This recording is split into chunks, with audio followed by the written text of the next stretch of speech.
and I remember like, oh yeah, I remember this one, recording in progress. Okay, give me 1 second. That's While cool. we left to okay, and I remember like, oh yeah, oh I can hear my echo. Okay, so this is the link, and feel free to share this link with your friends. Um, so that's the YouTube link. If you want to watch it again later, you can do it. It's free. Because we're a community conference, we don't really charge for this. And thanks to our sponsors, Vonet's one of our best, I could say the best, but amazing sponsors. And they help us with running all the costs, and we are able to make this for free for people like in these communities like India, Nigeria, and Brazil. So, without further ado, I have to introduce Dwayne, who is one of my favorites, and he's going Oh, to thanks, do buddy. web components. Yeah, you are. Sorry, I didn't say this, but yeah, thank you. I'm going off my camera and my microphone. All right. Well, thanks everybody for hanging out. So if you go to like any of my projects, I like to try and workshops and talks. I try to make them as like interactive as possible. So if you go to myworkshops.live, you'll see something that looks similar to this, and then all you'd have to do is just click where it says enter under the let's build a personal Twitch for CityJS Lagos 2023. You see there it says live now. And if you notice, so I'm in Sweden now. So I'm going to be in Denmark, Copenhagen. So I'm giving a workshop there. If you notice, this thing says Tuesday, yada yada yada yada, Europe/Stockholm. And then we see this live here. That will you'll see that'll make sense, but kind of pay attention to that now. And when you hit enter, just go. The password is whatever username. Entering whatever username, and the password is CityJS, all one word, CityJS, and that should log you in. If I didn't mess up the password, hopefully. So again, myworkshops.live because that's where I do my workshops live. And when I'm not doing live, that's where my workshops live. Because again, English, live and live are spelt the same because English. I don't know. So cool. I don't even have time it is. Okay. Uh so I guess if everybody's going that's going to be logged, let me see. I built like a whole back end here. Let me see if oh, beware is there. Okay, so I guess I have to beware. I'm not okay, cool. We got some more folks. So I hope beware is not gonna like hack my whole project here. Let's hopefully not. And then if you're there, feel free to ask any questions because you should be able to ask questions. And then you can thumbs up things. So if some people can thumbs up stuff, I can start seeing that. That'd be great. Oh, and then also, let me enable the audio. So if like video is kind of hard for you, you're able to kind of listen through the audio also. By the way, all this is made possible through the Vonage APIs. So just to let you know. All right, cool.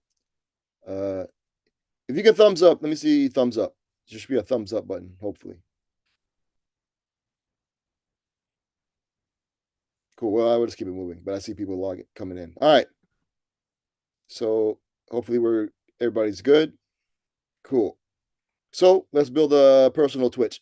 Now, Twitch is a huge like corporation. You know what I'm saying? Amazon bought them. And they have teams and teams of people working on streaming video to millions of people like every day. And so what we're going to do is I just want to, tamper the expectations. That's why I said personal Twitch.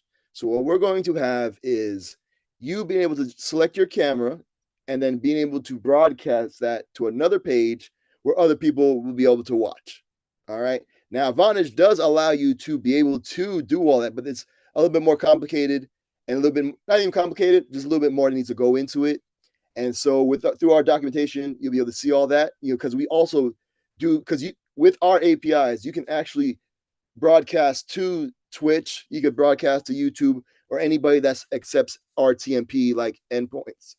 So you can do that as well. So you could rely on so you could build your own sort of like personal dashboard where you can create everything you need and then be able to go to post to YouTube and Twitch. That's what I do like every Sundays on my side project thing. And so you can leverage their infrastructures if you happen to, get millions and millions of people to watch you. So from here, you could be able to take that further. So, all right. With that said, who's heard of web components? You should be Uh, able to. Dwayne, sorry for the. Oh, did something Could you happen? please could you please repeat the password? Oh, CityJS. So all one word. It should be CityJS. Hopefully. I mean, let me double. CityJS or lowercase? Yeah, let me double check that. Yeah, CityJS. Okay, I'm just gonna type it in the text box. Cool. All right, got some thumbs up. Nice. Okay, so some folks haven't heard of it. Nice. Okay, cool. Because we're going to do like a intro. So the folks who've heard me speak before is going to be kind of like similar intro, and so just for folks who haven't heard of it, we'll kind of like quickly go through it because as we can see here, some folks haven't already, so that's cool. And that's why I do these so that people can understand the awesomeness of web components. All right, so let me see if more folks joining in or oh wait, oh crap, let me go back. Oh nope, that's not what I wanted to do. Where is this thing? Oh, here we go. Okay, cool. Get some more folks. All right. All right. Appreciate y'all hanging out. Okay.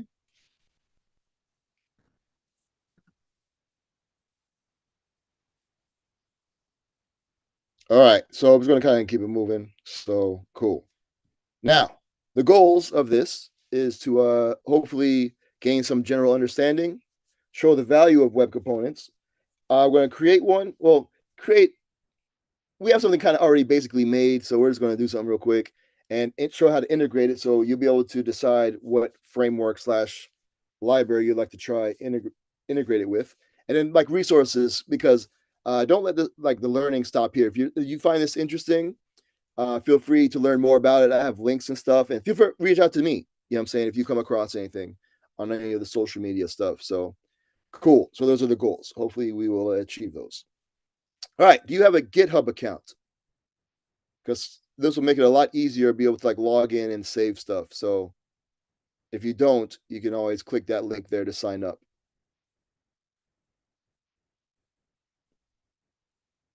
All right, cool.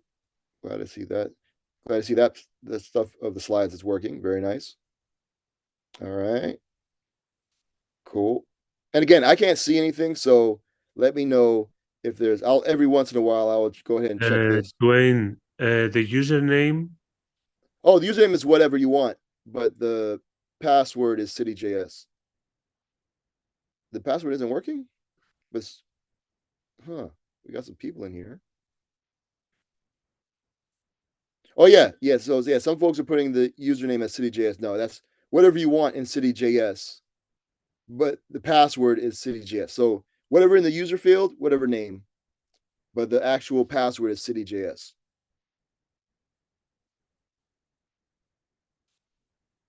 Yeah. So see, somebody just like logged in. Yep. Yep. Very nice. Okay. Cool. Cool. Marvelous. All right. Here you go. All right. Cool. So we're gonna keep moving. So again, if you don't have a GitHub account, necessarily don't need it, but it's a little bit easier to like save things because some of the tools we use, you log in with GitHub. All right. So you may be asking yourself, are web components a thing yet? And I did this last year, and I really appreciate everyone that participated. That made my cold heart warm. I appreciate you all. So it being the internet, of course, it's a website. And so I want to thank Westbrook J for putting me onto the website. And so in short answer, yes. Now, this is like we've been interactive so far, but I want real interactivity, and I'm not there to actually see, so I'm just going to trust that you do this. And so what's going to happen is I'm going to scroll on this page, and there's going to be a bunch of logos of different companies who use web components within their applications. And I would like for you to, if you recognize one of these logos, to say ding. All right. So I'm going to scroll the page, and then you recognize a logo. I would like for you to say ding. All right. I don't know if maybe GIF can unmute or something, and I can like hear the room, kind of make sure. I don't know if that's possible. Again, I really want to try to make this. I want to make the pilgrimage out that way to the continent at some point. So hopefully at some point in the future we can make this happen. So can I hear people in the room, or is that not possible? Or I don't know if there's a delay. I'm just gonna have to trust it. Okay, so I'm gonna scroll. You recognize a logo, you say ding. All right, cool. Or even if you're watching this on Zoom, feel free to unmute yourself for this part. That'd be cool too. All right. I think I hear some people. Hello, you there? Hey, Dwayne. So Hey. I'm trying to get people to. So I'm trying to get the Zoom back up because my Oh. yeah. So we are disconnected right now, but I'm trying to Oh, get okay. back. Oh, Yeah, that's cool. Yeah, yeah. My video is off because I'm in a random small hotel in yeah, Sweden, and my I don't know if my Wi-Fi is gonna hold up also. So yeah, I yeah. feel I'm you. also having Wi-Fi issues, right? So I feel you. I feel you. All right. Well, this should be recorded, so we'll see. But okay, okay. we'll just use our imaginations that a bunch of people are going to say "ding" a bunch of times. All right. Yeah. So let me scroll here. All right.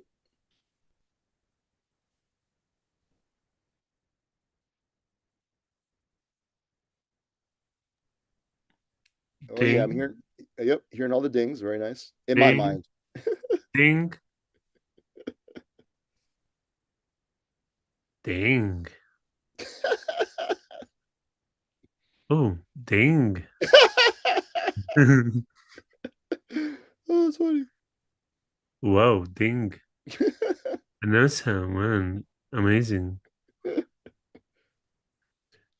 All right. And then, I mean, what do you know? What kind of like, for example, NASA? How have you ever found out how they use web components? I actually think in some of the like instrumentation, you know what I'm saying? Because I forgot what they use, but like you can use web components in such like older like frameworks. Because it's a web standard. So I think in some of their older stuff, like when you want to like upgrade to things, instead of having to like rebuild it every time, you can like use a web component, and every new framework thing you can kind of pop it in. So I think they use it for stuff like that. So but speaking of that, oh yeah, and Wordle. I mean, and Wordle sold for like a whole bunch of money. So use web components, you can become rich. Don't hold me to that. I just made that up. All right. So some actual examples. We have YouTube, which is like I think like the second largest search engine, which is owned by the largest search engine, Google. So if you ever look at the source, you'll notice a bunch of different like YTD hyphen stuff, right? So whenever you see an HTML element with a like a hyphen or a dash, that is a good indication that you're looking at web components. And so you'll see a lot of YTD stuff here on GitHub, where we store a lot of our code. If you ever did like a pull request or you push some code, you may notice that there's like for example, this says 2 months ago, or it could be like last month or however many seconds ago. Well, those are web components. And so you could tell because you see here a little time hyphen ago, and they have the date time. And so that formats it this way here. Pretty cool. Now, GitHub liked the web component so much that they actually like open sourced it. So if you go to github.com, if you go to their repository under time hyphen elements, you'll be able to check it out for yourself. All right, very cool. Then this is a new one, Photoshop on the web. I don't know how many folks have actually tried it. It is kind of amazing what you can do in the internet, and Photoshop is like an example of that. You have Photoshop, the program that some of us may have pirated back in the day. We may have gotten that burned CD from a friend, that happen to know the internet ins and out. And to see that now on the web is kind of amazing. So, for example, I just got to talk about this. So, the original picture, right, was like this around this person, like a square image. Through the AI generative fill thing that's in the browser, in the web, I was able to create the rest of this. Like you just kind of like extend it and say fill it with this, and it filled it with these clouds, just based on what was here. Amazing. So, all right, but here you can see we have the SP-button, which is this download button right here, because you can see it says download, right? And Adobe has their own set of web components that they use as a design system so that all of their applications, so maybe Illustrator is coming up next or whatever, they all have similar buttons so that the user is familiar with the interfaces. So it's not always, changing and stuff. So you kind of have like a baseline of being able to build UIs on top of it. And it's called Spectrum Web Components. And so that's from Adobe. So you can check out. So you can also use, if you like the styling of their stuff, you can also use their Spectrum web components in your own application if you so choose. So you don't have to recreate the wheel with buttons or like drop downs or any of these other things. You can actually pull that from them. So it's pretty cool. All right. So carrying on. So if you ever use, like the video element, audio element, or the details element, you ever wondered that when you have the video tag and you set the source on it and you go to like an MP4 file or some kind of video file, that you get a fully working and functional video player? Like you didn't have to do anything with the play. Like you don't have to listen for events or anything like that on it for it to play the video. We have the timer here. You can control the audio here, the volume. You can make it full screen. Like even like these options, you don't have to do any of that. That's just by having a video tag, a source, and you're good to go. Same thing with the audio tag. That's kind of amazing. And then this one, I think it's pretty much slept on, but like the details, being able to just kind of have this drop down. How many accordions have you tried to create and have to worry about different states of if something is showing or not, and listening for all the different click actions to open and close? Yet you just do the details tag and you're good to go. Pretty amazing. So I have links if you want to check out more of them to kind of get more reference. Again, don't let it stop here, but keep on learning.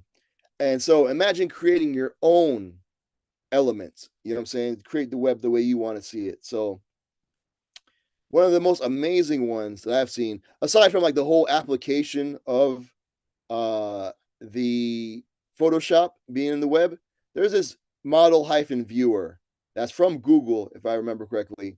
And just being able to, same thing like with the video tag, just you put the model-viewer, you link it to a 3D model, and it just renders everything for you. You don't have to worry about learning about WebGL or any of this other WebXR or any of the other things to make this happen. You just do it. Now you may be saying, hey, that's cute, little low poly thing. That's all well and good, but you can't do it with actual real work, right? So let me go to the website. This right here is Neil Armstrong's suit, a scan of the suit that went to the moon. And so you can see here, I mean, you can even see like some moon dirt on the, I don't know if that's actual moon dirt. I'm just making that up. But you can see the detail in here. You see the wrinkles. You see even like I don't know, I'm going to call these valves. I have no clue what they do. I'm sure they're important. You can see like the reflectiveness, like how they change based on the angle. Again, you don't have to do it. You even see the earth in the reflection from the moon. How cool is that? And so you see here, you import the components because when the browser sees this model-viewer, it literally has no clue what that is. But since you linked it to a little bit of JavaScript here, then it knows, oh, I don't have to worry about it because this JavaScript will tell me what to do with it. And so we have the alt tags because, accessibility is important. And then here is the source. Same thing as if it was like a video file, but it's like this .glb, which is a thing that you can create, and I'll talk about how I used it for a project. And then if you want some augmented reality, you can do that as well. So you could put Neil Armstrong's suit in your real world. It's on Android devices. I'm not sure what's up with iOS, but there's normally like a button you can click, and you scan the floor and it'll put it in the real world. It's kind of amazing. So you can read more stuff about it because they have a lot of cool things you can do. So I saw that and I was like, oh, wait, we have a question here. Hello there, favorite Joan. All right. So yeah, again, feel free to ask questions and things. I'll be checking this out every once in a while. All right. So I saw this. I thought it was amazing. And I was like, well, how can I use this for a project? And so I created a WebXR tic-tac-toe game with audio chats. And I'm just going to play this real quick. So you can see here, I have the game on my tablet here, but I also, through my phone, I am showing it in the real world. And so I'm going to make a move on the augmented reality one, and you'll see it pop up here, but you see it also popped up on the actual tablet. So what we have here is a conversation. So I'm using the Vonage APIs, and both players are basically in a conversation. And so it's not just like video or audio or like SMS or WhatsApp message that you can send. You can also send data through the conversation. So that's what I'm doing here. I'm sending the moves, the marker, and where on the board is being placed so that it keeps both boards in sync, and that way you can see what somebody's playing, and then you're also able to you can't see, but enable the audio. So if the person is on the other side of the planet, you'll be able to speak to each other through there. So you can try it out for yourself, xoxr.games, and let me know what you think. All right, cool. Now, as you may could tell, I like to create projects, just like, and sometimes it's just like a lot of projects.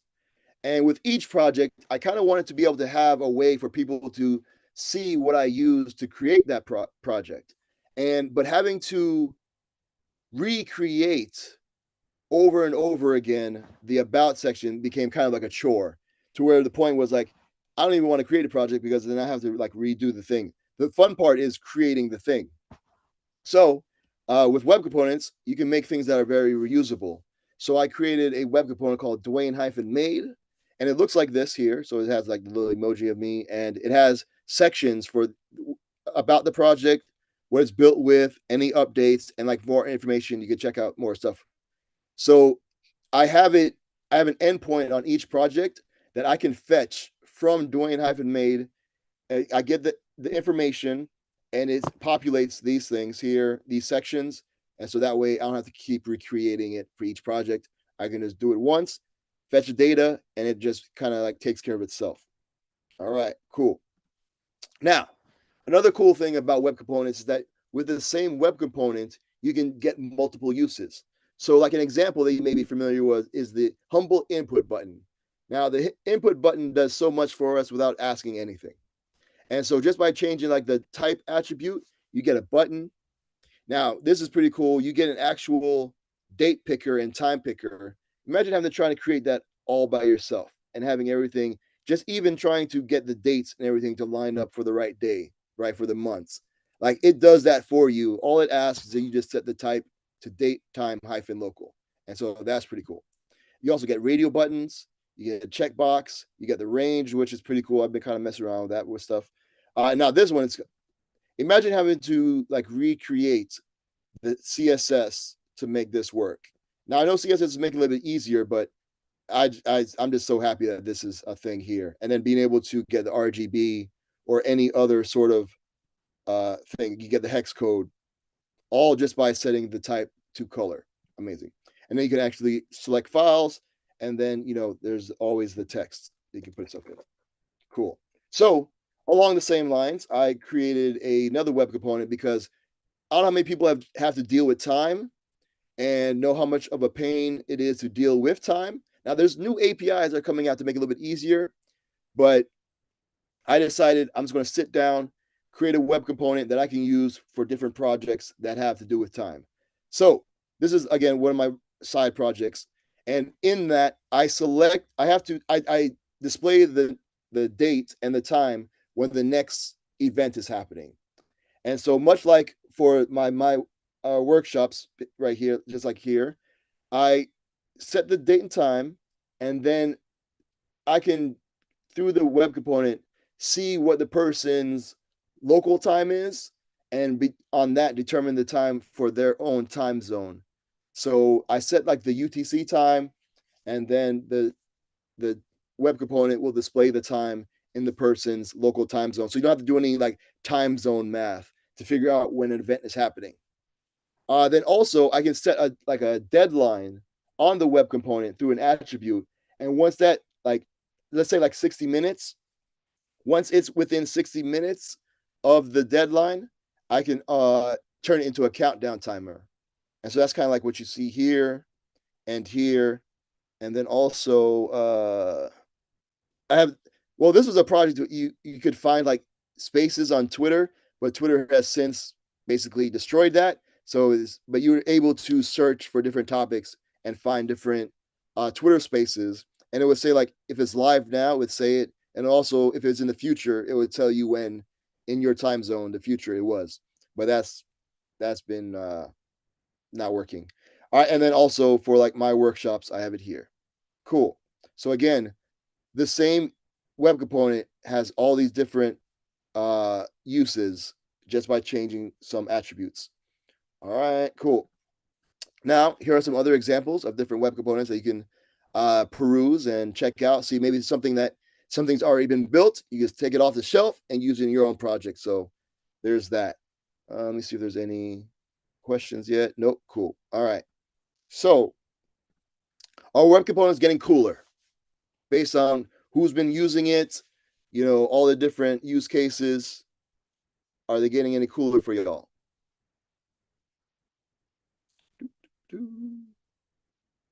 Should have like some like hold music or something. All right, very nice. Cool. We're gonna keep it moving before somebody says no. Now, what makes a web component? So there are three main web APIs that come together to make web components possible. So the first one is custom elements. Then we have the shadow DOM, and we have HTML templates. All right.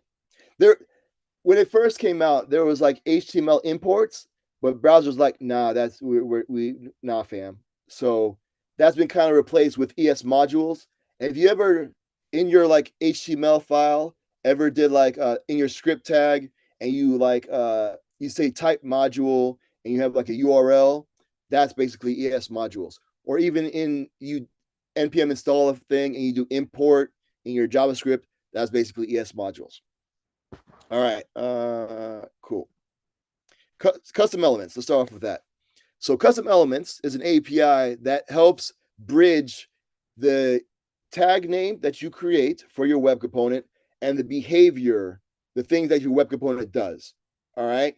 And so the thing is, they must include a hyphen or a dash, also known as kebab case.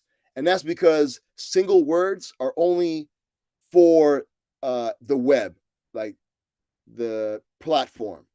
Because if not, then you have people creating like their own image, IMG or A tags or H1 tags, and that would cause so much chaos. And I'm all for chaos, but not that much chaos. So yeah, you have to have a hyphen, at least one hyphen. You could have multiple hyphens, but try to, not to go too wild with that. But it needs at least one hyphen.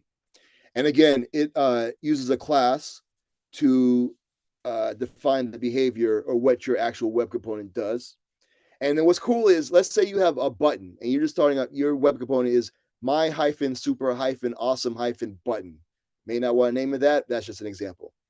So you're able to extend from the HTML button element and then add on top of that. So you get all of the button goodness. So like all the different click events and all the different like attributes and things. You get all that as a starting point for your web component. Then yeah, cool. Next, we have the shadow DOM. And I don't know how many Doctor Who fans we have, but it's kind of like if the TARDIS was your web component, and then going inside, as everybody who's the first time says, is much bigger on the inside. So it's kind of like your own pocket universe, to where it may look like, just an HTML tag on the outside, but there's so much stuff that's happening on the inside. So it provides encapsulation so that the inside of your web component doesn't like leak out into the outer application that's using it. And the same with going the other way around. And so it allows that kind of like border. Now you can have it if you want, but by default, there's that like wall around it. And like Paul Lewis said, it contains the gross. So it contains all the randomness that you put into the logic of your web component in there. And as we, I know, at least speaking for myself, sometimes it gets kind of like hairy in there. So you don't have the other outer application doesn't need to worry about anything because all of it's contained within your web component. Now, one of the cool things about the Shadow DOM API is that you can rename or remap events. So let's say you have a voting app, right? And a person can submit a vote. And then the outer application would then tally that vote or what have you, right? Maybe show results. Now, just by like listening for a submit event may not mean anything to the outer application because another thing could be submitting a name or an address or what have you, right? But using the Shadow DOM API, you can remap that submit event to maybe like a voted event. And so that way the outer application can listen for a voted event and know that, okay, this is what I'm going to do with this event. All right. Give me a thumbs up if everything is sounding cool so far, because again, I can't see y'all. And so let me know. All right. Getting some thumbs ups. Okay. Cool. Cool. Cool. All right. So that way your events have a little bit more meaning to the outer application. So that's pretty cool. Now, this one, you can use this basically with anything, but the template API, HTML template API, is that anything you put in between the template tags, the browser ignores. So it doesn't render anything. And so that way you can have like the structure of your web component sitting in between the templates, and the browser will do nothing with it until you, using JavaScript, clone it into your web component. And then you can like update it. So it helps make it a little bit more efficient. But sometimes for like complex templates, so if your UI is really, really complex, you may find it easier to use something like a library or framework, because that's pretty much the genesis of like a lot of the JS frameworks that we have now. Because just using vanilla HTML, CSS, and JavaScript was kind of like a lot for a lot of the complex UI. So things like Angular, Vue, and React were kind of like created to help with that. All right, so same thing with web components. All right, cool. So now let's take a look at an example. And I guess since I'm not there, okay, give me an example of your like who you think is the greatest group of all time, like musical artists. And I guess I will if you could, I guess, answer it as a question if you can or something. Now I guess I'll check out the Zoom too. Let me see. Oh yes, okay, I got it. Okay, sure, got it. There's a chat here too, right? Where's the chat at? Chat. Is it this? What is the question? Oh, what was the greatest group of all time? I can close this. No, I know the answer. Oh yeah, because I've done this like a billion times with you. But I know Boys to Men. Very nice. Let's check out Boys to Men. Let's see, here we go. And because I believe it was a Z, Boys to Men. All right, let's submit that. Nope. They're okay, I guess. Anybody Take else? that. Take that. Take that? Take that Yes. as a group? Take that. Isn't that what Puff Daddy would say? Like, take that. Fine. All right, submit. Nope. Take that. They're okay, I guess. But okay. So let's see. Anybody else say anything? All right. But we all know, like, once I actually say it, we're all going to agree, because maybe somehow it just slipped our minds. But Outcast, greatest group of all time. Yep. And then Outcast, you're right. Now, I want you to notice that when I click this or anywhere in here, that turned red. That's going to be significant later, but just kind of notice that now. And so let's take a look at the HTML. So we have the H1 tag here, who's the greatest group of all time. We see that here. We have an input with an ID of group sub input, which I have right here. Then we have the button, which is a submit button here. Now, we come across this goat hyphen group. Again, there's a hyphen, and I've never heard of a goat group element before. So that leads me to believe that it's a custom element, aka a web component. All right. So now you notice we have the attribute here as well that says guest, yes.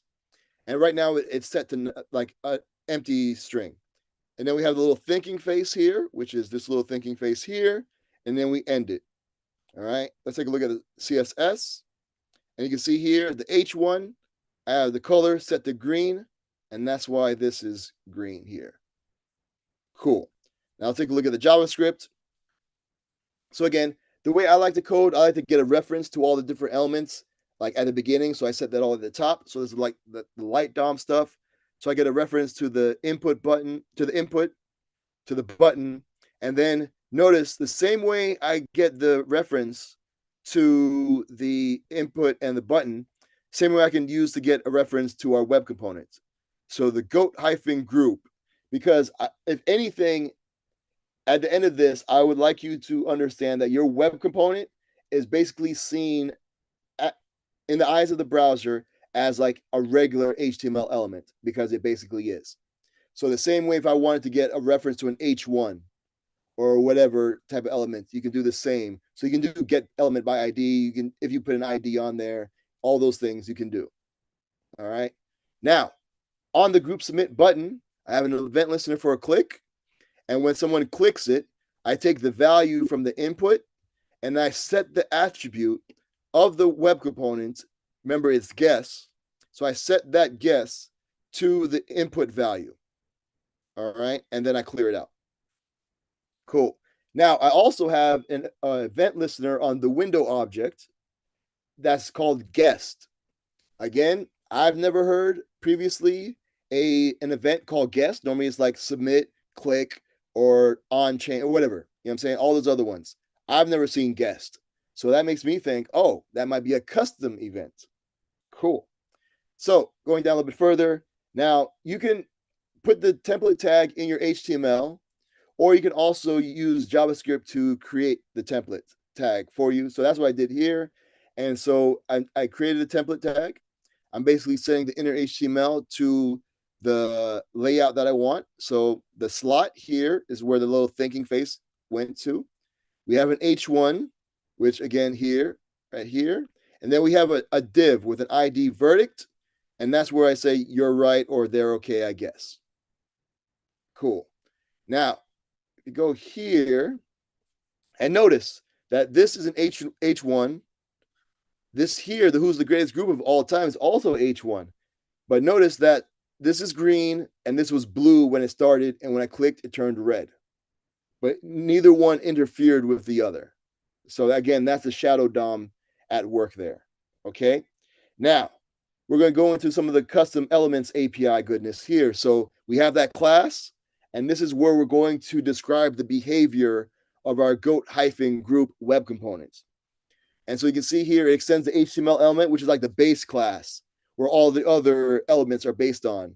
So, but if you want to like narrow down, you can. So if I just had a button, you're able to just extend that button element. But since I have different elements in there, I'm just going to use the HTML element. Then what you do is you observe any of the attributes that are on your web component. So we only have one. So we return an array of the string of the guess, since that's our only one. But if we had multiple, you'd be able to add an array. So you'd be able to add more strings to them. Then we're going to create a constructor.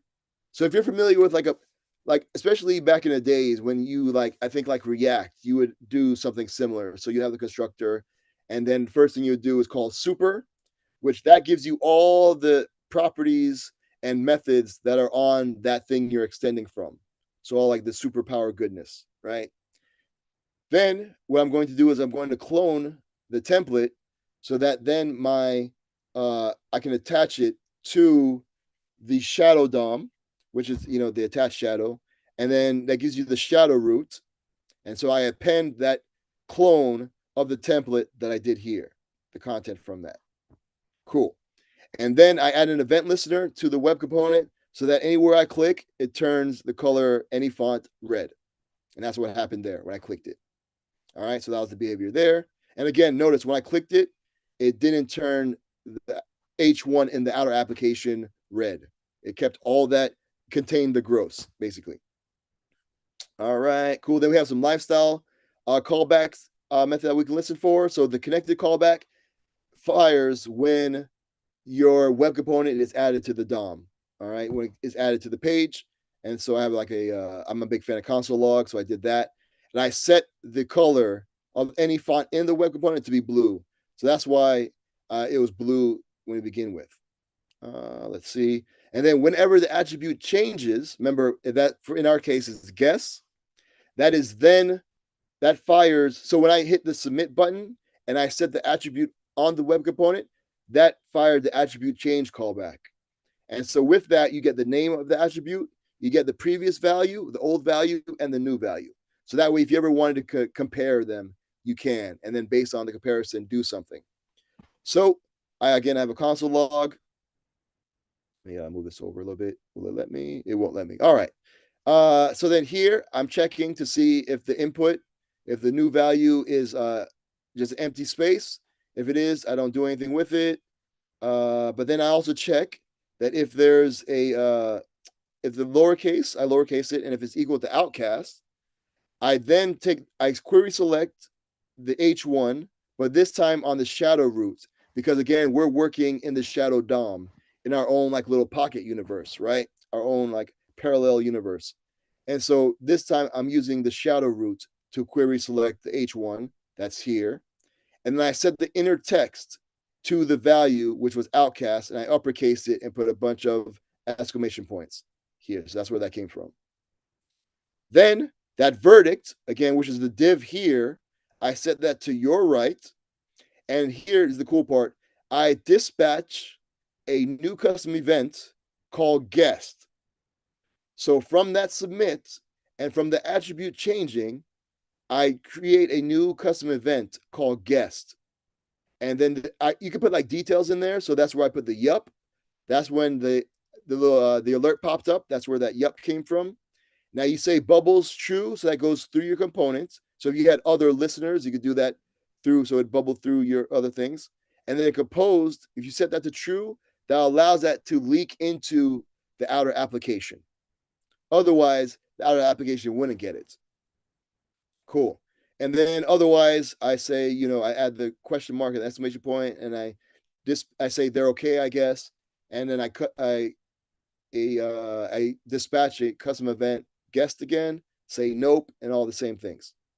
Cool. And then if your web component is ever removed from the DOM or the page, the disconnected callback will fire, and you could do stuff in there, maybe cleaning up any event listeners or anything like that. You can do that there. Cool. Yeah, I say that there. Good job, passed away. Yeah, you can remove event listeners, any intervals, anything like that to prevent memory leaks. All right, and then custom define elements. So this is, again, the custom elements API, and this is where we merge, where we connect the name of our web component with its behavior, and that's through this define method. All right, so how are we feeling so far about that? Let me get some thumbs up. Okay, cool. We have any questions? No, cool. And we got a bunch more people joined. All right, cool. All right, good. Nice. Thank you all. Thank you very much. All right. So now, my computer is going slow. That's all well and good, right? So let's go overview of what just happened. So we have our custom elements. Again, goat-group is inside of the user's application, which is the outside part here. We're able to set properties and attributes, which was the guest. We can listen for custom events on the web component, which was the guest. And then we didn't do it for this one, but you have different methods and things that you can call on your web component. All right, from the outer application. Cool. So now our web component is still cool in your eyes. We just kind of like went through it. Let me know. All right. Oh, what's happening? Oh, no, stop. Oh, wait, what's happening? Oh, okay. What's happening? Okay, that's weird. Not sure what's happening here. Maybe refresh the page. Yeah. I wonder if somebody maybe hacked my thing here. Okay, let's see. Where am I at? So we did that. Cool. And it's still happening. That's weird. I don't have this open anywhere else.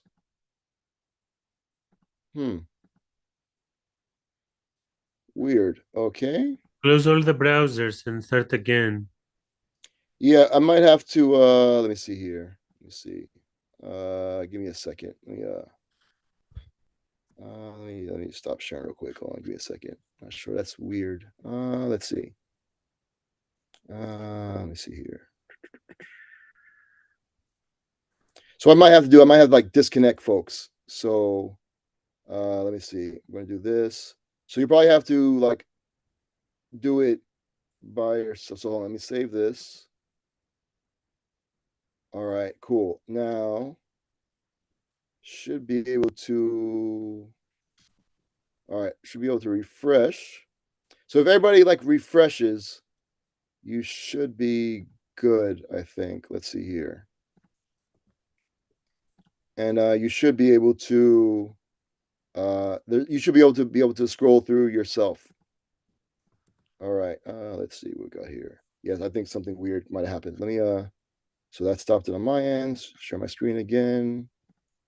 Cool. All right. So we went through this. Cool. Went through that, did that, did that. All right. The voting probably won't work anymore. So I kind of like separated us, but we'll see.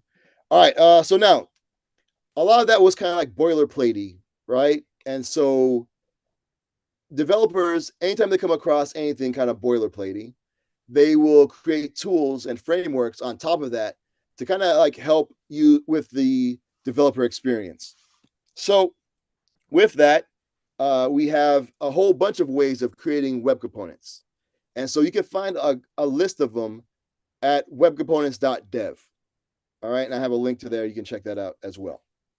Now, anybody want to guess like how many different ways of creating web components right now, at least from webcomponents.dev there are?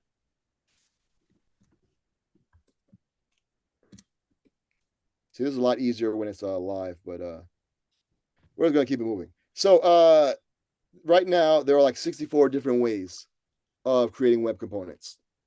Cool. Now let's take a look at one of them. So this is a vanilla JS example. So you're able to kind of like sample all the different ways without having to install anything on your machine. You can do it all in the browser, which is pretty cool. And so you're able to like just click one of the libraries and it opens up a project, and all the projects are pretty much the same. They present you with a counter that you can then, increase and decrease the counter, right? And so I'm going to open this. So I have a link to the project. You can check it out here. And so that's going to load. So you have like your own like little IDE in the browser, and here's the code for it.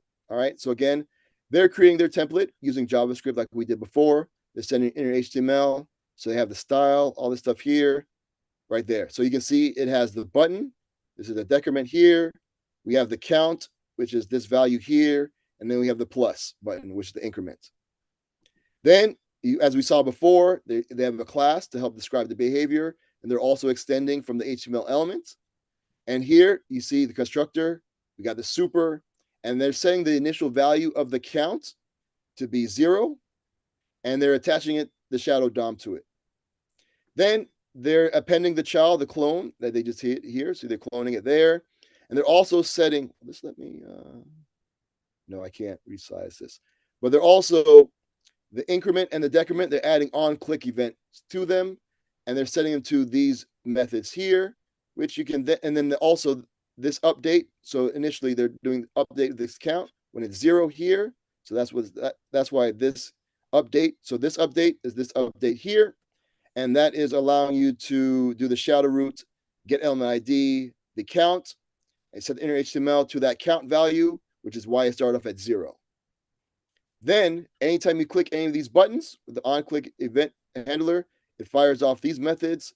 So you can see it calls the update again, but this time it increases the count value or decreases if it's the decrement.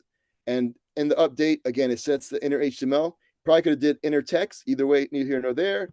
And you're able to update it here, this way, increment and decrement. And then like we saw before, you kind of sum all that up. Let me hide this thing here, it's kind of in the way. Here we define the name of our custom element with its behavior, with what it does. All right, so that's there. And so you'll be able to see all the different other types there if you go around with the webcomponents.dev and kind of play around with it. All right, then how are we on time? Okay, so now 64 different ways of creating web components is great until you're on a team. And if you're working on a team, you don't really want to have like 64 different ways of choices for people to create web components, because then you'll have to try and like understand what they did. So you have to be familiar with that library or framework. So here comes Open Web Components to kind of take away the mass amount of choices that you have, so that everyone is starting from the same place and on the same page, right? So like they say here, Open Web Components provides guides, tools, and libraries for developing web components. So there you'll be able to, they have a CLI tool where you can create your web component and it will scaffold all the folders and files for you so that everybody has the same structure if you're using the Open Web Components. So if you're on a team and you want everybody to be able to like follow along with what's happening with the different web components, Open Web Components will really help with that. All right, cool. And plus they have a bunch of guides, and it's a really good resource just in general. So you can check out openwc.org. All right, now you would hopefully would want other people to be able to use your web component. And so to be able to do that, you can publish it to the internet so that other people can then install it or link to it from a CDN or what have you. And so npmjs.com is a place where you'd be able to do that. And just the same way, if you were to like npm install, I don't know, React or Angular or whatever, is the same thing you can do for your web component. And we'll take a look at that as well. And let's see. Cool. Now, for certain instances, you may not be able to npm install your web component. So there are a bunch of different content delivery networks that kind of like store your code on their servers, so that then you can reference, like get a link to it and be able to pull it into your application to be able to use the web component. And so some of them are JS Deliver, skypack.dev, and unpackage.com, which is what I was using before. But unfortunately, I saw there was an error with one of the web components I was creating, and it's because of the way that unpackage.com was like referencing things, and unfortunately it's not maintained anymore. So for older stuff it's cool, but some of the newer stuff you may want to be wary. So if your web component doesn't like change or anything, it's probably still cool, because all these things automatically pull from npm, and so you don't have to like submit to them or anything. But you know, just in case, if you're trying to do something new, be wary that unpackage.com may cause some issues. All right, cool. Right, so now let's build something. All right, cool. We'll see. Oh, now we're gonna have an issue because I'm not gonna be able to know. We'll see. I'll probably go to the Zoom chat to get some stuff. All right, so one of the first things I created when I came to Vonage was a keypad element, because like I said, with Vonage, you can do things like make phone calls. You're able to pass in like digits to like maybe like a security code thing, two-factor authentication, all these different things. And I thought a keypad would be able to assist in so many of those things. So I created the VC-keypad, and with it, you're able to kind of just type in here, right? So you don't, with the web component, you don't have to set up the input. You don't have to set up the buttons. You don't have to like add event listeners on all these things on each individual element. All you have to do is just put the VC keypad, and it kind of does that all for you. So I scaffold it using the OpenWC, and OpenWC uses lit to kind of like render the web component. So all that's taken care of for you. And I have these different properties and attributes like the placeholders. If you want to set the placeholder of the input, you can set the keys. There's action text is this button here that kind of like starts an action. If you want, you can cancel it. Then there's, if you don't want the asterisk or the hashtag, there's properties that you can do for that, or even get rid of the display. Then you can, the methods, you can create the action, and that kind of starts off the process. And then coming out of the web component, I have these custom events. So digit added every time a button is clicked, or if I hit the enter, these digits that are here are sent to the outer application through the digit sent custom event. And then the action ended when you when it's in the cancel state, you hit the cancel button. That lets the outer application know that the action has ended to stop doing whatever it's doing. All right, cool. Now, again, as an overview, we have the VC keypad as our custom element sitting inside of a user's application. We have the properties that I showed before that you can set on it. We have the custom events that you can listen for, like the digit sent there, all you can listen for, and the methods, like the create action that you can call on the web component. All right, cool. And so some more references. Here's open web components, and then lit if you want to read more upon that. All right. I guess if anybody has any questions, I kind of like disconnected everybody, so that's not going to work anymore. But let me know if you have any questions. I guess in the where's the chat? Here you go, chat. Cool. Can we try again Oh, that's all. to connect and do it? It's fine. Now we're gonna keep it moving. All right. Cool. So let's take a look at this code here.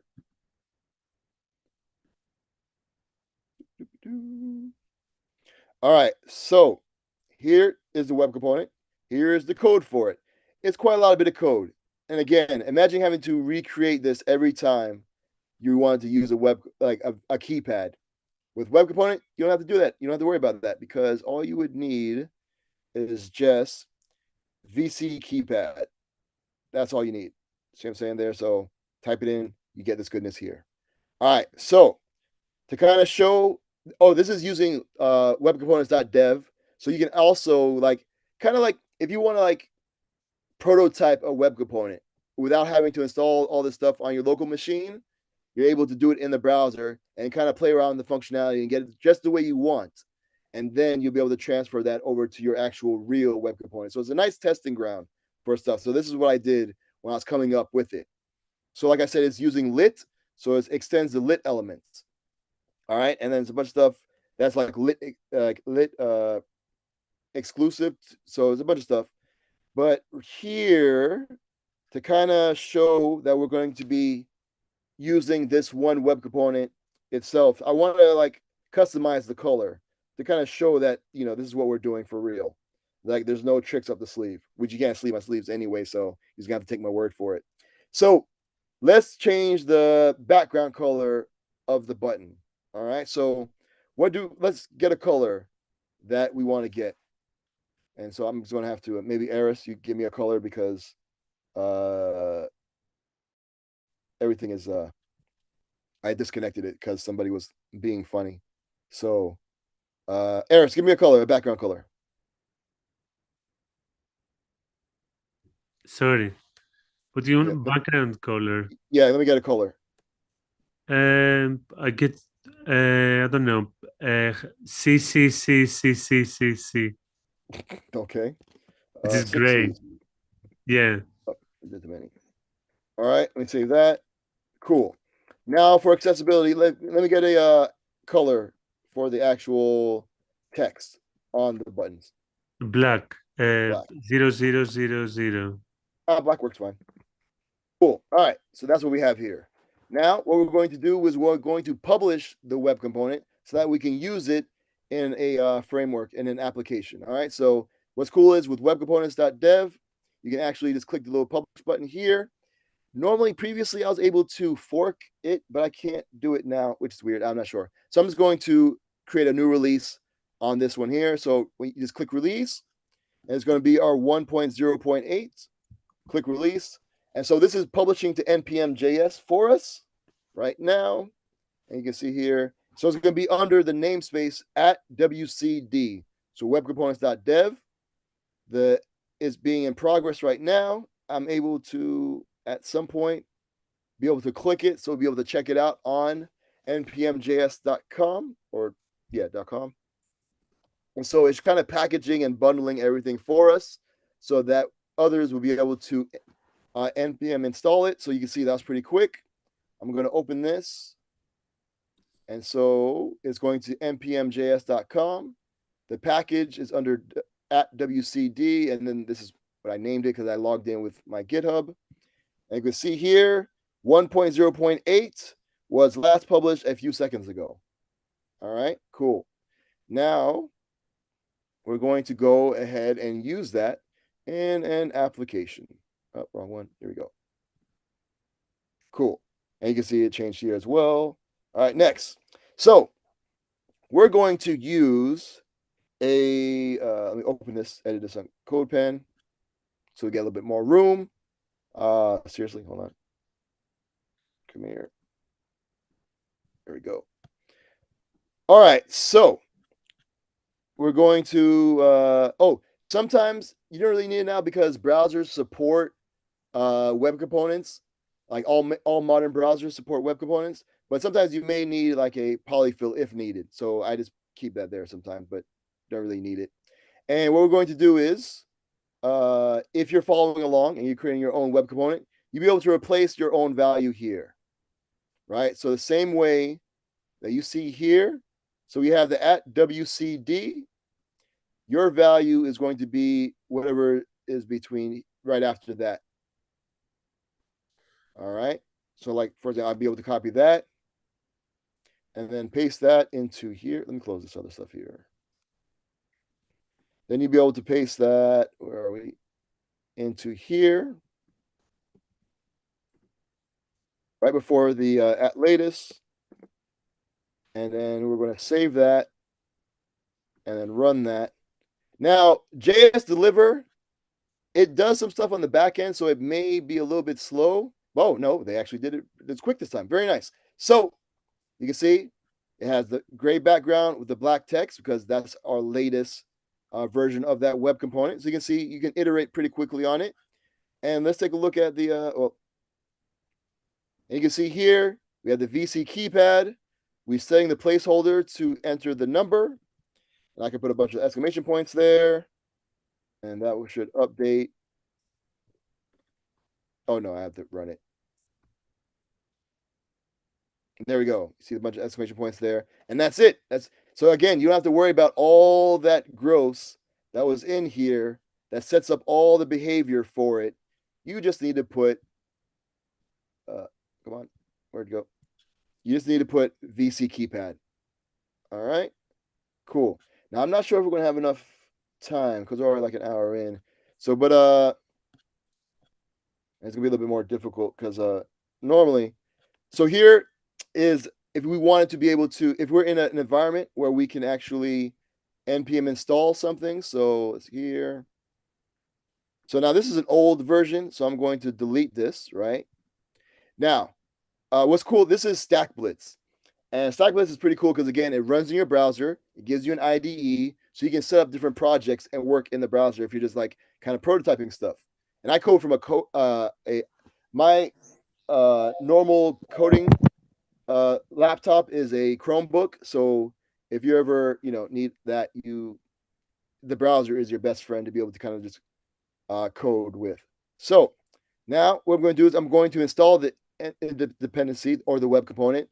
And normally it's npm install whatever, but StackBlitz gives you this pretty nifty thing. You just put the name of your project in. So again, the name of our project starts with the namespace. So at WCD, and that's because someone may have packages that are named the same. So two different people, developers, can have two packages that are named the same. So that's why you namespace it, so that you know you're downloading the right one. So since we're using webcomponents.dev, that's why it has the at WCD. So here, I'm going to just paste that into there, hit enter, and it's going to install the dependencies.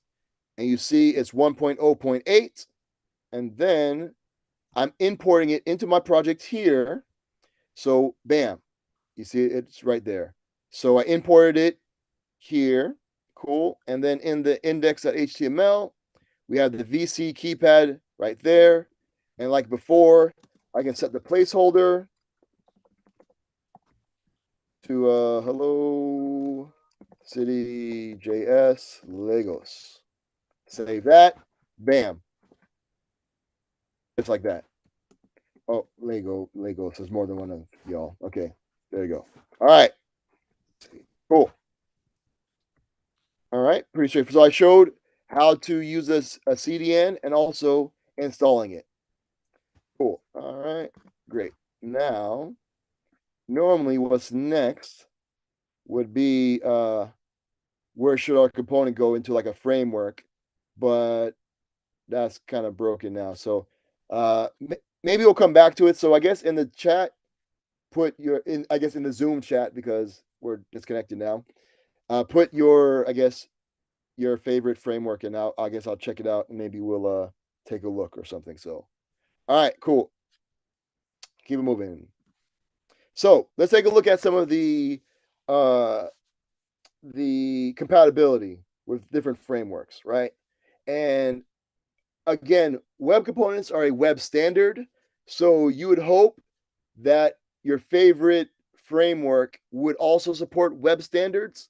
And so you'll see that a lot of them do support. So you see here Angular, at least as far as 16.2.10, when I took this screenshot, it is supported 100%, right? Even Angular JS, which Angular deprecated at the beginning of 2022, it has a very good compatibility with web components, considering it hasn't been like updated in 2 years. So we'll take a look at that also.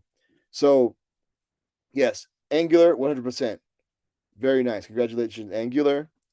React, yeah, not so much. But if you've dealt with React, it's kind of expected, right? So I'm gonna leave it there. So not so great, but you can use web components and React. You just have to kind of like do some tricky things to get around what React does. It's mostly because React, they have their own synthetic event system, which is, I guess they thought that the actual event system of the browser, for whatever reason, wasn't good enough. So they have their own. So you have to do some things to be able to connect to their own event system. You can, just a little extra step. And the way that they set the attributes, if you're just using strings, cool, no problem. But anything which we call like rich data, so things like objects and arrays, you can't set it on the actual the actual web component. You can set that later. But yeah, we can maybe take a look at that if that's frozen. But I have references, like I created a lot of blog posts on how to implement it in there, but you can check that out. All right, but Vue, hey, Vue 3.2.38, 100% compatibility with web components. And so if you didn't see your favorite framework here, you can check out custom elements everywhere.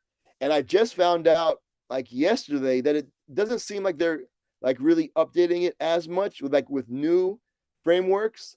So that you could take that into consideration. But as of now, you can see React 18.2.0, still a little bit of issues there, and they kind of go through that. Now, I'm not sure how many people know, but React has an experimental branch, right? But that experimental branch has full compatibility with web components. Now, this branch has been here since like 2017. They've been saying that was like, I think React 16 is around that time. And then they're like, oh, well, we have this thing, it works. We'll put it in 17. Nope. So they're like, oh, put in 18. Nope. And now you see they're going to try to put it in 19. Will they? I don't know. I don't need to worry about it because web components work in it anyway. So I don't need to keep up with the framework. And then you can see a bunch of other stuff. Again, Vue, Angular, Svelte. Like I said, Angular JS. Again, a framework that Angular has stopped updating since 2 years ago, has better support for the web standard that is web components than the current version of React. Just saying. Even Preact has it 100%. Skate with Preact, it's good. Polymer is good. HyperApp, Lit, Riot.js. So you can see a whole bunch of people, because again, it's a web standard. So it's kind of weird that it's not like supported well in certain frameworks or just one framework. Okay, cool. What is the reason behind React not supporting web components so much? Oh, it's because React kind of veers away a little bit from like web standards to kind of do their own thing. So, like I was saying, they have their own synthetic event system. So the way you listen for clicks in React is different than you would normally listen on the web, sort of. So they have their own separate thing. And the same thing with the way they accept attributes, they stringify everything. So that's why sometimes if you try to put like an object or an array, you'll get the weird object like in an array thing. So, but there are ways around it. So, but hopefully at some point, because it can work, as you can tell from the experimental branch, you can do it, but for whatever reason, they haven't. I don't know. Again, I don't need to worry about it because I create web components and you can use them in your React app. I don't need to worry about what's happening with the framework. All right, cool. So that's that. Do people have any questions so far? Maybe from the audience in the room. But then also, so you can always go back later because I have examples. So you can always check them out. So that's like a Vue app. We got like a React app. Normally we'd like vote and add one, but I had this because somebody was doing something weird, so it's fine. So yeah, you can always go We have back. time though. If you're keen of doing it, we can. I mean, we'll see if because we have another project we'll work on also that we can kind of do. So if we have time, we'll see. We have time, yeah. Okay, we'll see. Well, I'm already like an hour in, so I still got some more. We'll see. We'll see. All right. Cool. So then we can't vote, so that's fine. So let's talk about styling the web components. So it's cool that you can pull a web component off the shelf and use it in your application, but you'd want to also have it look like it's a part of your application, and so that's where styling comes in. And so far, there's like, at least the ways I've done it, there's two ways. So there's custom properties, also known as like CSS variables, and then there's part. All right, part is relatively new, but is quite powerful and awesome. So let's say you have a web component, and within that web component, let's call it like my element or whatever, my hyphen element. You have a button within that, right? So in your button, in your markup, you'll have the button for CSS, and the background color, you have a variable, and you'll set the hyphen my element hyphen button hyphen color. That's the variable. And then the fallback or the default is red. So that's what we have there. Cool. And then in the outer application, in the root, that's where you set the values for the CSS variables. So you have the hyphen my element hyphen button hyphen color, and you set the color that you want for the application. Cool. So the CSS variables, the custom properties, kind of like pierce into your web component through the variables because you set it here. All right. Great. Now, let's say if you wanted to set the font color of the button like we did before, well, then you'd have to do color, colon, variable, hyphen, my elephant, hyphen, font, hyphen, color, and then give a default. Great. Well, let's say you want to do the border radius. Well, then you do border radius, colon, variable, hyphen, my element, hyphen, border, hyphen, radius, and then whatever. Let's say you wanted to do, I don't know, like add, I don't know, the thickness of the outline of it. Well, then you have to set that. So you can see, trying to be able to catch all the different ways that people can style your button may get long and frustrating. You may miss one. Now, depending on your use case, you may want people to only set certain, be able to customize and style your web component in a certain way. So that could be good for your use case. But me, I like people to do whatever they want to their component. And so that's why we have part. And with part in your web component, like again, if you have the button, you name the part whatever you want. I called it button because I'm boring, but you could call it, I don't know, airplane if you wanted to. Do what you got to do. But for me, I just named it button because I will probably forget what I named it. And then, so we have that within our web component. Now, on the outside, when you're CSS, when you're styling, you have your custom elements. So whatever you named the web components, colon, and then parts, and then whatever you named the part. So again, I called it button. If you want to call it plain, you can, whatever. But then with that, you can style the web component with however you want. So anything that you normally use to style a button, you can then do that there. So you're kind of unrestricted with whatever you can do with the button, you can then do with the button in your web component. So it's pretty powerful. So let's take a look at some examples. So one of the other things I created when I came to Vonage was a set of UI components so that if you're creating a chat app, you'll be able to just place the different elements that create a chat app in your markup, in your HTML, and then that's where they'll show up, right? So if you want, wherever you want the messages of the conversation, you put VC-messages. Wherever you want the members to show up of the conversation, you put VC members. Wherever you want to input the text to put into the text chat, that's the VC text input. And if you want to kind of keep track of like who's typing, we have a VC typing indicator that's built into our client SDK so that you can take advantage of that. Cool. So let's take a look at some styling examples. And so now we have that same text input. Looks pretty nice. You know what I'm saying? Not too bad. A little bit of Vonage colors. So let's say if you want to kind of like update it for yourself, right? So you can see here we have the VC text input, the part, the button. See, we have the color being red. We have a border of 2 pixels, green, solid. The font size is 30, and the background color is transparent. And we do the same thing with the input, right? Why you would make it look like this, I don't know. I'm not here to judge, but hey, you can do what you got to do. It's the web, make it cool. All right, so we got that. Now, the members, nice little classic, it's kind of clean. You know what I'm saying? Like slight gradient in between them. Now, let's see what you can do. You can make it look like, if you so choose, to look like this. Again, I'm not sure why, but hey, you can. I'm not too sure about the accessibility, the contrast here, but, again, do what you got to do.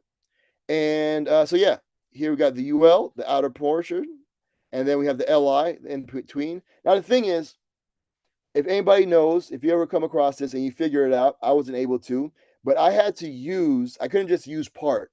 I had to use CSS variables. And so because I wanted the evens and odds of the LIs to be different colors, but I wasn't able to assign a part name to them because they're not really there.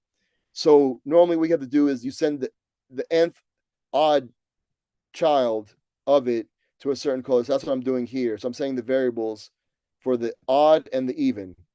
If you know how to do that with part or anything, feel free to let me know, hit me up, but this is how I was able to get it to work. All right, so sometimes you may need to use custom variables, CSS variables. All right, now let's take a look at the keypad. So here how it looks now. Let's say you're creating a gamepad, right? We have like a little spaceship floating around in space, and you want to be able to, create a little keypad, a gamepad. Well, here you go. And so you're able to the directions and fire off a little pew pew or whatever, right? That's how you do that. And you can take a look at HTML. So you can see I'm not setting the display, I'm setting the keys here, and then the action text is the pew pew. All right, cool. Now let's get into some new stuff. So this is one of the latest things I've been working on, and it's a set of web components to work with our video API. All right, and you can take a look at them here. Let me close some of these tabs while I'm here. All right, so now this is where we're going to get into building the personal Twitch. So we're going to be using the video publisher element, which takes your video stream and passes it into like the video call. And then we have the video subscribers, where the people watching, anybody that's in the video call will pop up in the video subscribers. So that's good for the viewer page. So on the host page, we'll have the video publisher. on the viewer page, we'll have the video subscribers. All right. So that's the plan. That's going to be our very simple personal Twitch. All right. So if you haven't already, you're going to need a Vonage video account. So you can open that. And that's going to take you to this page here. You're going to log in or create an account, depending if you have one already. And then what you'll do is you will, under projects, you will then create a new project. You will select the Vonage Video API. So create a custom project. What's cool is we also have like a video chat embed. So if you just want to like skip everything, you can do like, it'll give you like an iframe that you'll be able to use. So you don't even have to worry about coding anything. But we want a little bit more customizable. So we're going to create a custom project. And then we'll call it CityJS Lagos. And they're going to do VP8 because that's like the most most kind of like common, so that you'd be able to, but we also support H.264. So if that means anything to you, you can do that. And then we create it. And then we got the API key and secret. I'm going to delete this so it doesn't matter. So that's going to be there. All right. Cool. Now, let's see. Back to here. I have a starter project that you can then check out. We got that here. And so it's just a GitHub repo that I have here. And then what's cool is you can open in Stack Blitz. Somebody say something? Maybe that was outside. All right, cool. So we click the button. We're going to open up in Stack Blitz. What's cool is Stack Blitz pulls from the GitHub repo, and it allows us to be able to go ahead and get our stuff worked out. Now, it's probably going to fail because it's going to say, hey, you need API key, API secret. Well, that's what we have here. So we have this env.example. So we're going to edit that name to just be .env. Get rid of that, add a period there. Cool. And then we're going to set the API key and secret here. So again, let me pull that back up. Say just Lagos. Copy this. Cool. Put that here. This one. Put that here. Save that. And then forked it. Cool. But it also got rid of it. Oh, okay. Okay. All right. Great. So I'm going to have to go and do that again. It's going to create a file. .env.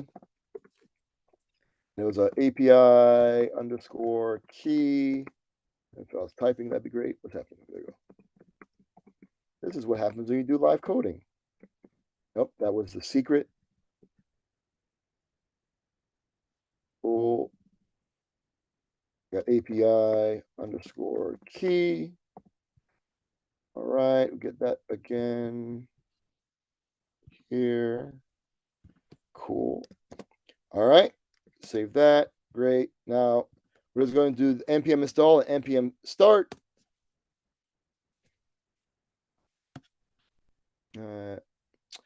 Where did I put it? Where did I put the did I put it under? Oh, wait, no, it's there. Why is that not pulling it?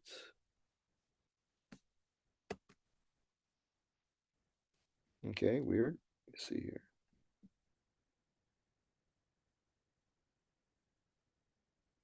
Why are you not? That is weird. Let me see something here. All right, forget it. We're gonna skip the thing here. We're just gonna do it right in the server. Never do this.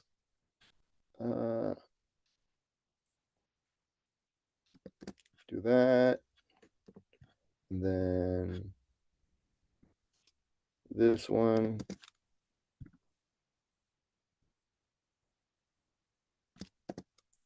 Cool.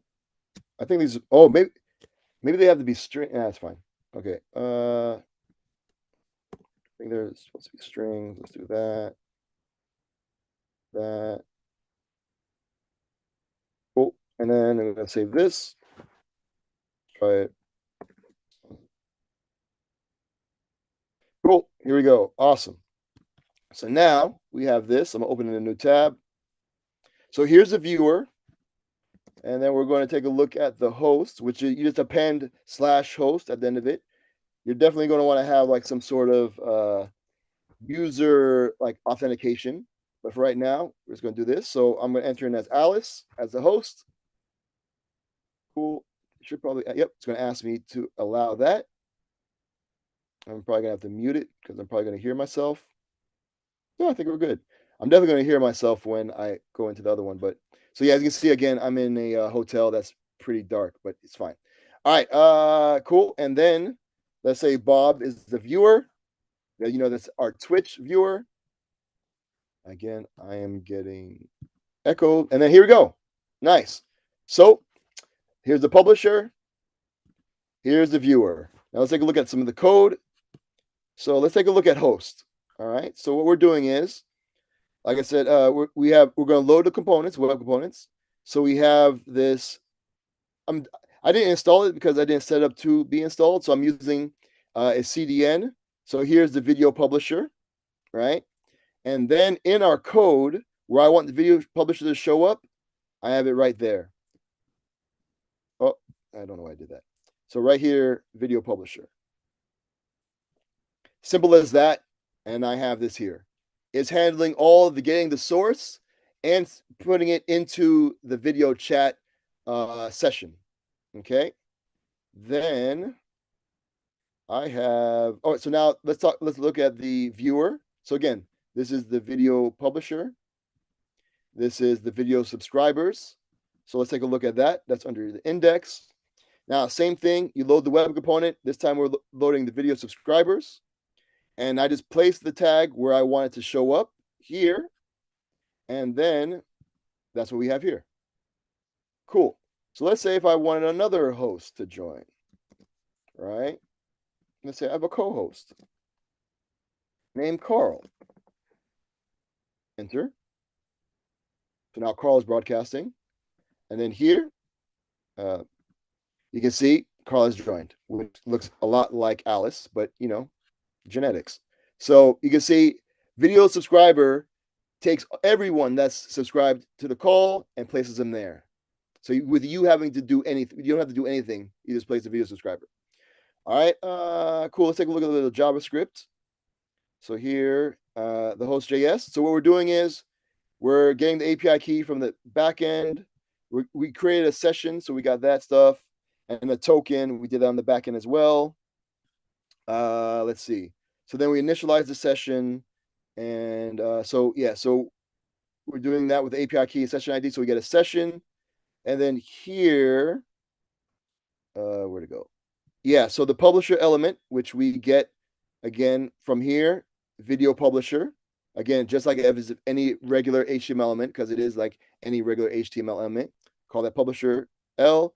And so I'm setting the session from the publisher element to the session that we initted here, that we initialized here. And then also the token that we got from the backend. We're doing that. So that allows us to be able to join the session and publish to it. All right, just by doing that. And then for the viewer, similar, the subscribers element, I got the video hyphen subscribers, the reference. And then same thing. So I'm initializing the session. And then I'm setting the session and the token that we generate, that we initted here and that we get from the backend to be able to subscribe to the session and be able to get all the people who are publishing to the session. And that's pretty much it. The server, we're just doing some stuff here. It's like just a normal server. So I have the slash pages.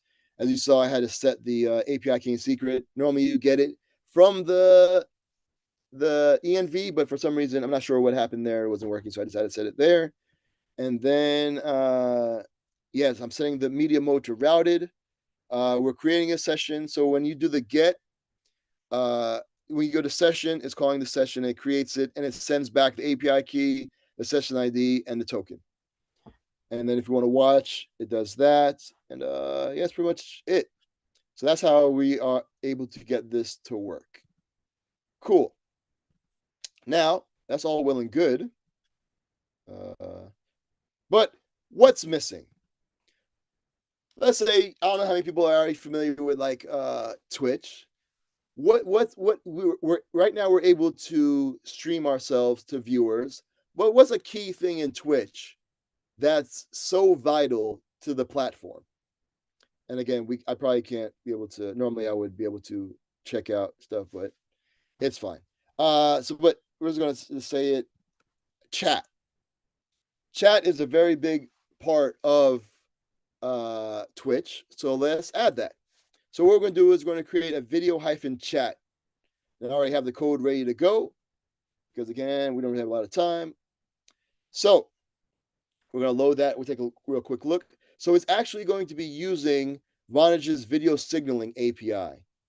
So with that, you're able to kind of send data back and forth between users. And so what we're gonna do is we're gonna send text messages. So we're gonna create a chat. And so this is what it looks like. All right, it's very, very plain. The messages show up here. You input your messages here and hit submit. All right, so I'm using lit and all the good stuff here. So yeah, so we have like the username that we pass into it, the messages and the message. And then we do a bunch of stuff. It's pretty bare bones, right? And then I have like a little helper function to determine whether or not it's at the bottom to stay at the bottom or to keep scrolling and a whole lot of goodness. Cool. All right. Now, instead of having to create that ourselves, we will to just use the video component, the video chat component. So I'm going to publish it. Let's see. I didn't really do anything. What can I do?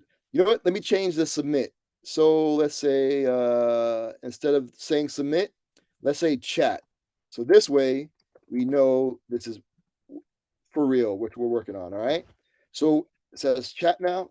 I am going to publish this like we did before. And so we're going to create a release.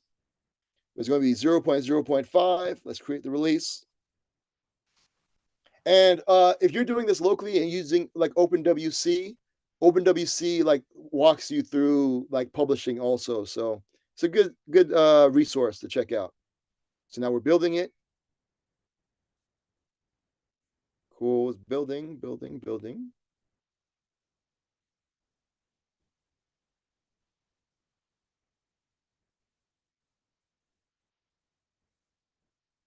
And give it a second. There we go. Very nice. Again, you can click this, open it up, check out the npm JS page. Oh yeah, I think my internet is going, so we're gonna have to make this quick. All right, so again, you see 0.0.5 is the latest version, published just a few seconds ago. Cool, we're going to use that in our code now, in our application. All right, cool. Now, first we're gonna add it to the project. All right, so you saw before, we had the, since we don't have access to really npm install, we're just gonna use a CDN, and we're gonna use JS deliver. So nope, this one here. So under host, we're going to add under the load components, we're going to add that. Cool. We're going to save it. And since I already have it copied, I'm going to also add it to the viewer page. Save that. Cool. And then that's all well good. So now that we have the JavaScript there, we need to actually the actual HTML element to our markup so that we know where it goes.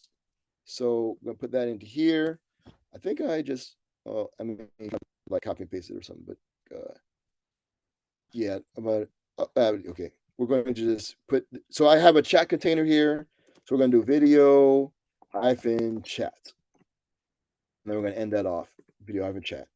All right, so that's for the viewer. And then for the host, we're going to do the same thing. I have a chat container already ready to go. Video hyphen chat. All right, we're going to end that off.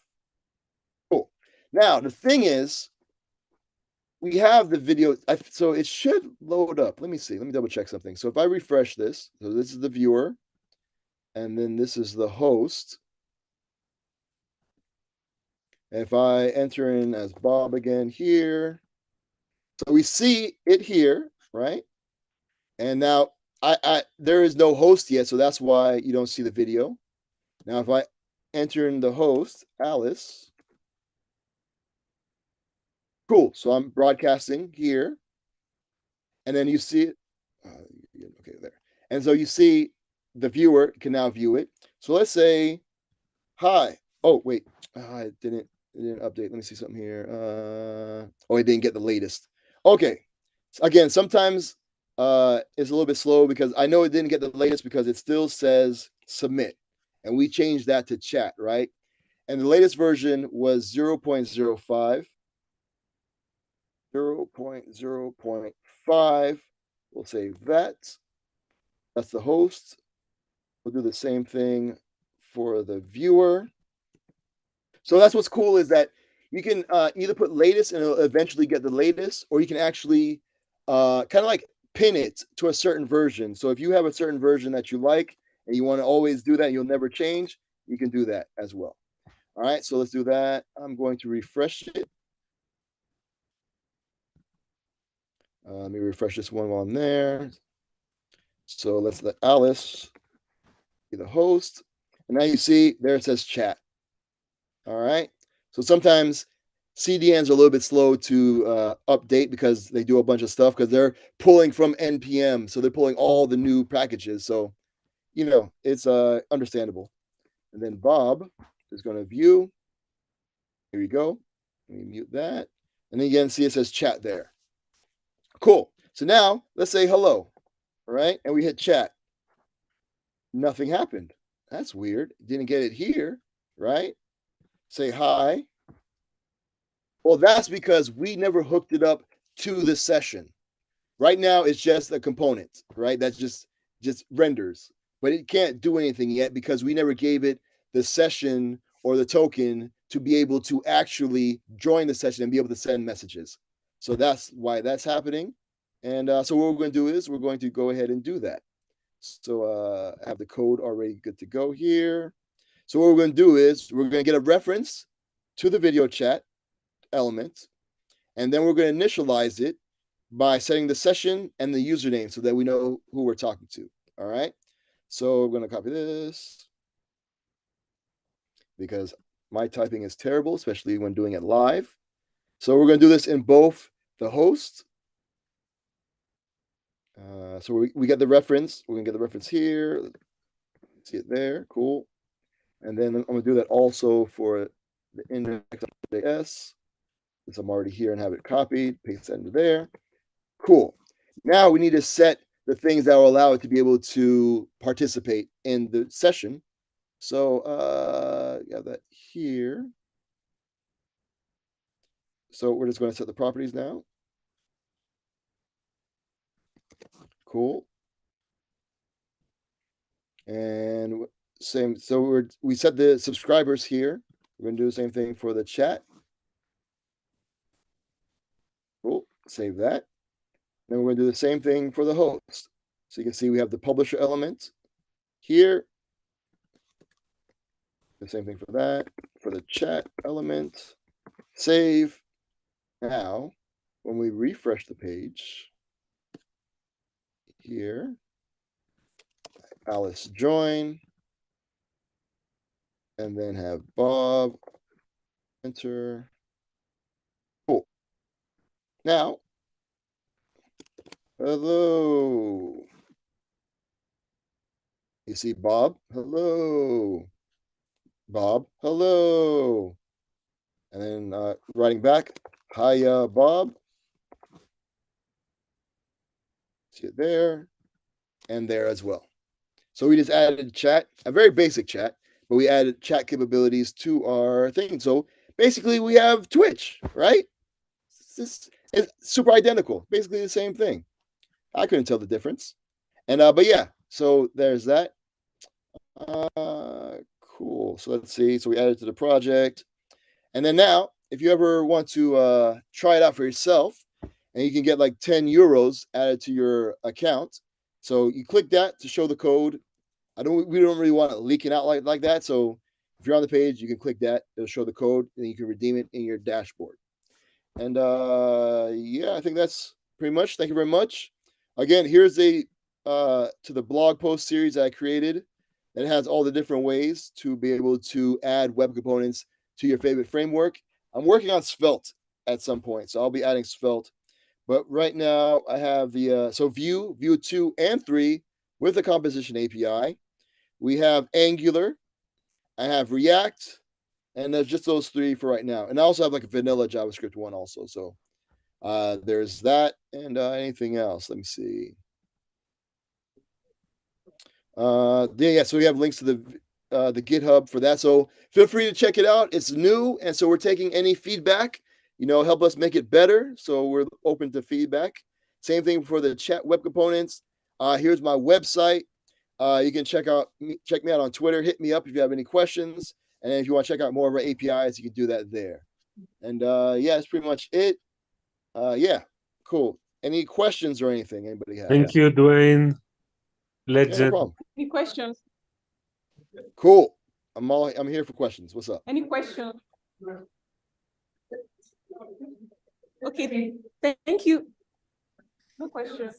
I have to share. Thank you so much. No problem. I need to share something as well.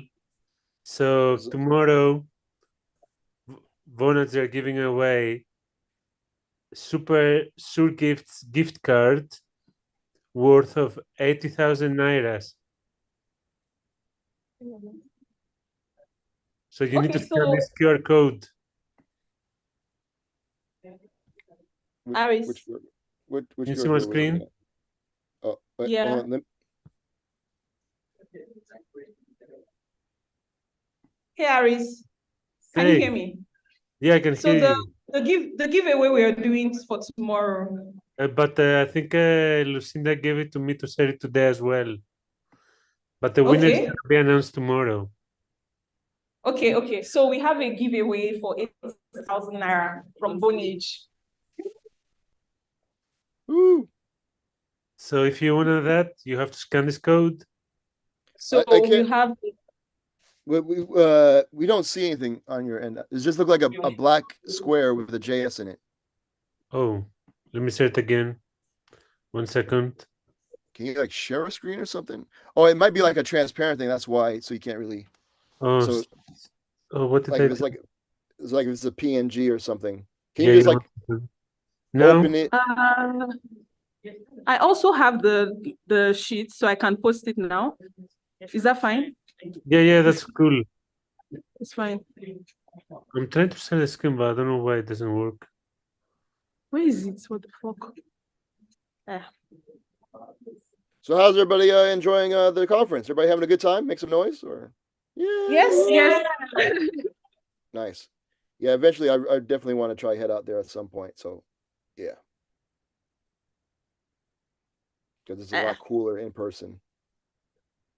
So we'll just put the QR code for you to scan, enter your details. Tomorrow we're going to announce the winner for 80,000 naira. Okay? I'm coming. No, just fill your details and we'll pick randomly. Did anybody get the socks? All right, no problem. So the socks and everything made it? So GIF has socks, so it did. bother GIF about some super nice socks. So got some super socks and a lot of cool stuff. So and stickers. And again, hit me up on Twitter if you need me for anything, just reach out. Oh shit, this is not it.